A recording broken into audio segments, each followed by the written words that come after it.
एक डेलीगेशन बनाओ और राज्य सरकार से मिलो आप लोग। अगर वो नहीं मानते हैं तो ये धरना यहाँ चल रहा है, और छत्तीसगढ़ में जितने आदिवासियों के नाम से सामाजिक संगठन है वो सारे सामाजिक संगठन रायपुर के अंदर धरना दो अनिश्चित काल के लिए। कैसे लड़ाई नहीं जीतते। हसदेव के बारे में यहां पर 100 घटनाएं होती थी, 100 में से 2 या 4 घटनाएं बाहर निकल के आ पाती थी और हम लोग सुन पाते थे, देख पाते थे। आप 100 घटनाओं को रोज फेस करते थे और हम इनमें से 2-4 घटनाएं बाहर आती थी, उसको देख पाते थे और तब भी हमको तकलीफ होती थी। और आप रोज सह रहे हो, आंदोलन कर रहे हो, पैदल यात्रा निकाल रहे हो, पुलिस की प्रताड़ना झेल रहे हो, तो हमारे संघर्ष से आपका संघर्ष कई गुना आगे। मैं राजस्थान से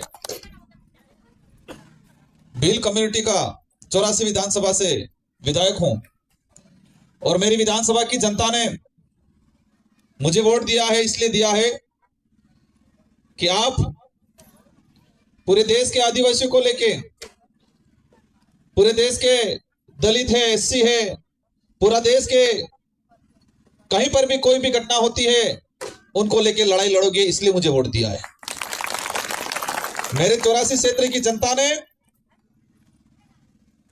नमकीन है, दारू है, खाने पीने के लिए वोट नहीं दिया है। मेरी जनता ने सिर्फ हड़पम करा देना यूं करके भी वोट नहीं दिया है। मेरी जनता ने मुझे इसलिए वोट दिया है कि आप पूरे देश में जहां पर भी शोषण होता है, अत्याचार होता है, आप जाके खड़े रहना यूं करके वोट दिया है। मुझे दूसरी बार विधायक बनाया मेरे क्षेत्र की जनता ने, और आज हम 2-3 दिन से यहां घूम रहे हैं। हर क्षेत्र में देखा तकलीफें। ये हमारे 2 साथी हैं मेरे, उमेश जी विधायक आसपुर से और साथ ही हमारे थावरचंद जी एमएलए। हम 3 विधायक हैं। एक मध्य प्रदेश से आने वाले थे लेकिन किसी कारणवश उनका कैंसिल हुआ।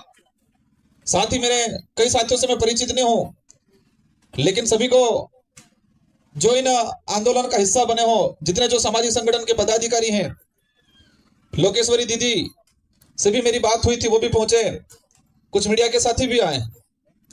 यहाँ के सरपंचगण जिनका जमीर जिंदा है और वो जनता के साथ खड़े हैं, इसलिए सभी सरपंचों को भी धन्यवाद देना चाहूंगा।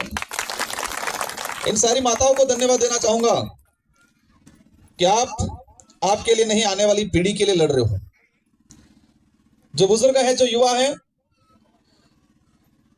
आप आवश्यकता के लिए नहीं, छोटे मोटे मुआवजे के लिए नहीं, आप सिर्फ हसदेव अकेले आपकी जमीन के लिए नहीं लड़ रहे हो, आप देश के लिए लड़ रहे हो।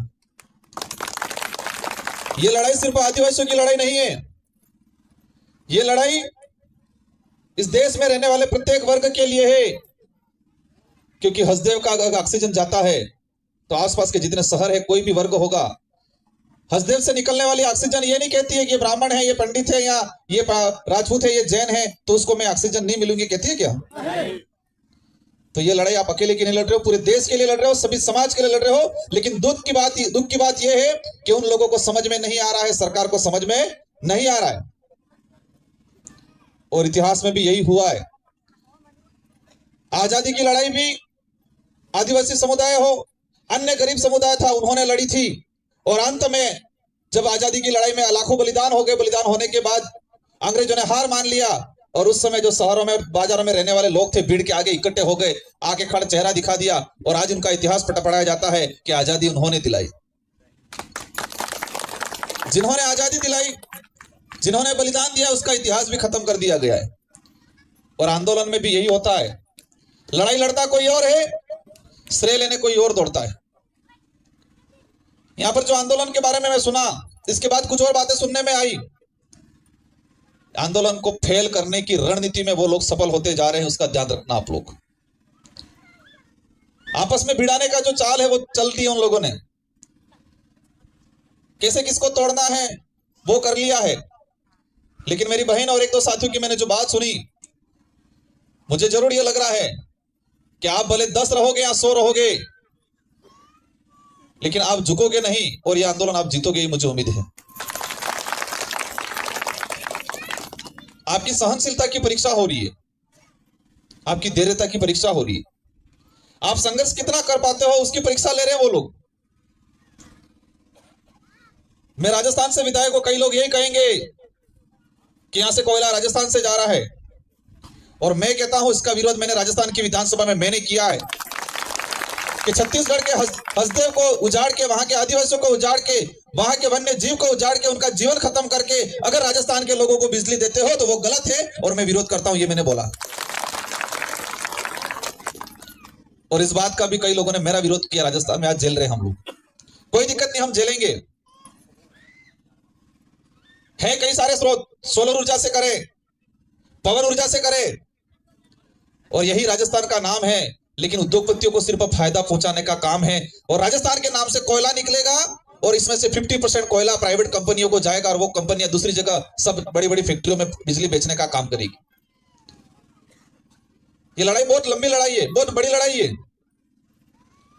मैं आप सभी से यही अनुरोध करना चाहूंगा, जितने जो सामाजिक संगठन हैं इस छत्तीसगढ़ राज्य के, किसी भी समूह से हो आप लोग, लेकिन आप सबकी जिम्मेदारी है इस लड़ाई में आपको योगदान देना है। और हम 3 विधायक हैं, और मैं आपको एक जानकारी बता दूं कि राजस्थान, मध्य प्रदेश, महाराष्ट्र, गुजरात हसदेव अभ्यारण्य को लेके अगर देश में कहीं इसके अलावा दूसरी जगह आंदोलन हुआ है तो हम लोगों ने किया है। उस कोने में एक दिन के अंदर 151 ब्लॉकों के अंदर हमने ज्ञापन दिया है आपके समर्थन में।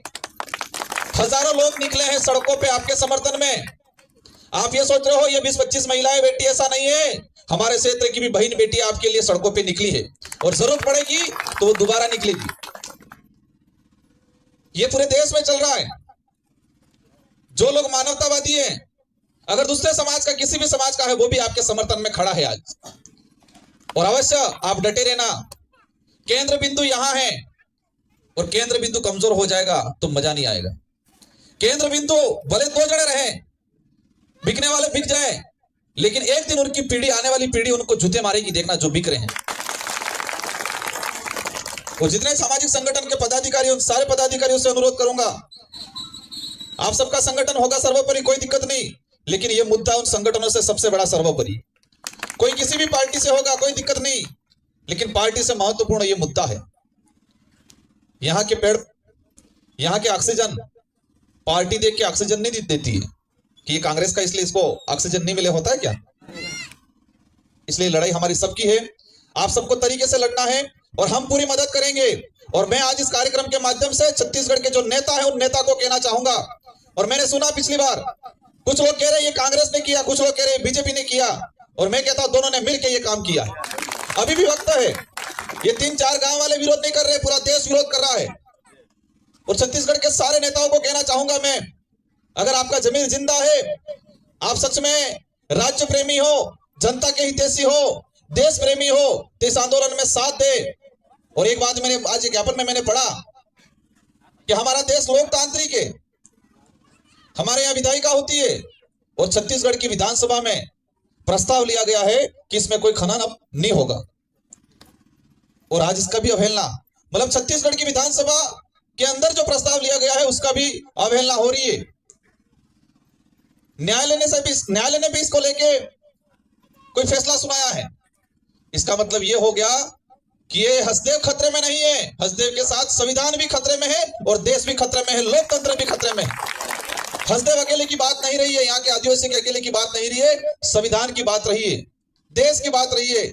और आप निश्चित रहना, हम राजस्थान से और हम दावे के साथ कहते हैं कि अगर छत्तीसगढ़ में आंदोलन होता है, छत्तीसगढ़ में आप लोग संघर्ष करते हो, उसके बराबर हम राजस्थान के लोग भी आपके समर्थन में खड़े रहेंगे। आप लोग संघर्ष करना है। और जो लोग फर्जी ग्राम सभा बना के, जो लोग इधर इधर कुछ लोभ लालच में आके चले गए हैं, इन लोगों का जमीर मर गया है। और आप लोग कह रहे हो पुलिस प्रशासन परेशान कर रहा है। पुलिस प्रशासन को लगाया इसलिए जाता है कि ये जाए रोके काम। आज अंग्रेज चले गए, लेकिन अंग्रेजों के द्वारा जो नीतियां बनाई गई थी वो आज भी फॉलो हो रही है। हमारे बुजुर्ग लोग कहते थे कि आजादी के बाद जब छोटे बच्चे पूछते थे बड़े बुजुर्गों को कि आजादी मिली अब बढ़िया है, तो पहले क्या होता था, तो बड़े बुजुर्ग कहते थे पहले काला कानून होता था। तो फिर हम बच्चे पूछते थे कि काला कानून क्या होता था, तो आजादी से पहले राजा जो कहता वही कानून होता। राजा सेनापति को कहता ये दिन नहीं रात है, तो सेनापति कहता यस सर ये दिन नहीं रात है, और सेनापति सेना को कहता कि ये दिन नहीं रात है, तो सेना जानते हुए भी ये दिन है रात नहीं है, फिर भी सेनापति ने कहा है, इसलिए यही कहती कि यस सर ये दिन नहीं रात है। और वही आज हो रहा है, वो हसदेव में हो रहा है। कई पुलिस वाले मन से अंदर चाह रहे होंगे कि नहीं करना चाहिए, लेकिन उनके एसपी ने कह दिया है कि ऐसा करो तो यस सर करना पड़ेगा। तो अंग्रेजी व्यवस्था में जो चल रहा था हुकुम वाला सिस्टम, ये दिन नहीं रात है, वही काला कानून आज चल रहा है। इसलिए आप सबको संवैधानिक तरीके से, ये लोग चाहेंगे कि ये लोग कुछ हरकतें करें, हमें नहीं करना है, हमें संवैधानिक तरीके से लड़ाई लड़नी है। और इस लड़ाई में पूरा देश साथ में है। कुछ मीडिया वाले आए हैं, उनको धन्यवाद देना चाहूंगा, लेकिन आपके चैनलों के माध्यम से उन देश के नेशनल मीडिया वालों को भी मैं कहना चाहूंगा कि आप लोगों को डूब मरना चाहिए। देश खतरे में है और आप छोटी छोटी न्यूज़ें दिखा रहे हो। यहाँ लोग धरना दे रहे, 10 साल से संघर्ष कर रहे हैं, यहाँ लोग 300 किलोमीटर तक चल रहे हैं, और नेशनल मीडिया के कहीं आप जगह नहीं दे रहे हो। और किसी अरबपति की पत्नी क्या पहन रही है, कौन सी साड़ी पहन रही है, वो दिखा रहे हैं। किसी अरबपति के घर में कुत्ता क्या खा रहा है, कौन सा बिस्किट खा रहा है, वो दिखा रहे हैं ये लोग। इजराइल में वो हो रहा है, वो दिखा रहे हैं। पाकिस्तान में ये हो गया, वो दिखा रहे हैं। लेकिन हमारे भारत देश के अंदर छत्तीसगढ़ हसदेव में क्या हो रहा है, वो नहीं दिखा रहे हैं। ये सरकार नहीं, मीडिया वाले भी, कई मीडिया वाले इन लोगों के गुलाम बन चुके हैं। उन चैनलों वालों को कहना चाहूंगा, आप राष्ट्र की बात करते हो, देश की बात करते हो, तो छत्तीसगढ़ आओ, हसदेव को देखो कि जंगल में क्या हो रहा है। अभी 22 टोटल माइनिंग का देखा मैंने, इसमें 3 तो राजस्थान के लिए और बाकी 7 अन्य के लिए। और यही आने वाले समय में अगर 22 से 22 होगी तो आज पहाड़ जो दिख रहे हैं वो पहाड़ नहीं रहेंगे। जो आसपास के पड़ोसी गांव वाले ये सोच रहे हैं कि हमारे क्या पड़ी है, लेकिन ये 22 अगर आने वाले समय में खनन हुआ तो आसपास वाले जो गांव, जो लोग आज आपका साथ नहीं दे रहे हैं, उनको भी एक दिन परेशान होना है, उनको भी आपकी याद आएगी। सारे छत्तीसगढ़ वालों से कहना चाहूंगा, हम लोग सब साथ में हैं, लेकिन आप मजबूती से लड़ो। छत्तीसगढ़ में जितने भी सामाजिक संगठन हैं, वो सारे सामाजिक संगठन एक दिन एकत्रित हो, एक डेलीगेशन बनाओ और राज्य सरकार से मिलो आप लोग। अगर वो नहीं मानते हैं तो ये धरना यहाँ चल रहा है, और छत्तीसगढ़ में जितने आदिवासियों के नाम से सामाजिक संगठन है, वो सारे सामाजिक संगठन रायपुर के अंदर धरना दो अनिश्चित काल के लिए। कैसे लड़ाई नहीं जीतते? किसानों ने लड़ाई जीती, 1.5 साल तक रहे, दिल्ली का हाईवा जाम किया इधर इधर, और अंतिम में मोदी जी को झुकना पड़ा। और जो किसान जो बिल लाए थे, कृषि बिल लाए थे, वो बिल को वापस लेना पड़े। तो ये कोई बड़ी बात नहीं है, बस एक तरीके से। और हम लोग आते रहेंगे, हम लोग मदद करेंगे, हम लोग आपकी आवाज राजस्थान की विधानसभा में भी उठाएंगे, भले हमारा कितना भी विरोध हो। हम बाकी सड़कों पे भी आंदोलन करेंगे, हम लोग ज्ञापन भी देंगे। और जो लोग समर्थन में चले गए हैं, एक प्री प्लान जो हो रहा है, दूसरे लोगों को लाके समर्थन में खड़ा किया जा रहा है, ये बहुत बड़ी चाल है। उन लोगों को भी कहना चाहूंगा मैं कि जमीर जिंदा, अपने स्वार्थ के लिए जमीर जिंदा जमीर मत मारो आप लोग, आने वाली पीढ़ी को मत मारो आप लोग।